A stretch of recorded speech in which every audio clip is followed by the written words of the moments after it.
आप जानते हो माता रानी का प्रत्यक्ष वास रहता है नीम में, और जिसके घर के द्वार में नीम लगी रहती है तो मानो वहां माता रानी उनके घर की बाधाओं को दूर करती है।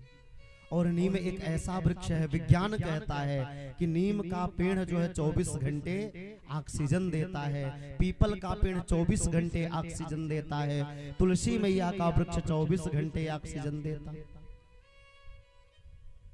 तो यहाँ तो बड़ा सुंदर है। मैं जब से आया हूं तो देख रहा हूं कि घर घर के सामने जो है नीम का वृक्ष लगा हुआ है। जहां पर दास की कुटिया है वहां पर भी मानो नीम का ही पेड़ है। बड़ा सुंदर लगता है। ये आनंद और आपको कहीं नहीं मिलेगा। देखो गांव और शहर में यही अंतर है।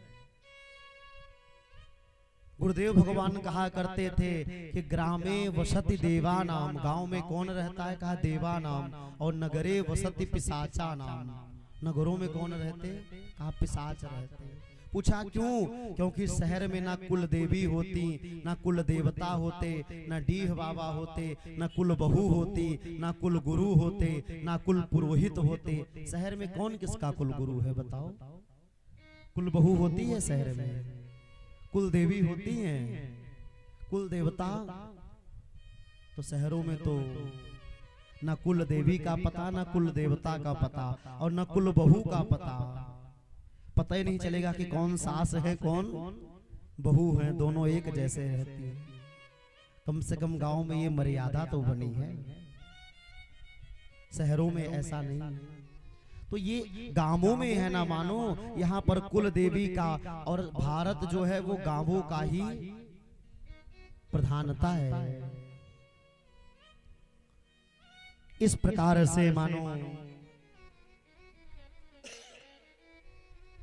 भगवान ने आज जो है तो अनेक प्रकार से लीलाओं को किया है, और भगवान के लीला के पीछे कुछ ना कुछ कारण रहता है। बंधुओं, आपने कथाओं में सुना होगा कि जो वृत्तासुर था ना, वृत्तासुर किससे मरा था? वृत्तासुर को कौन मारा था?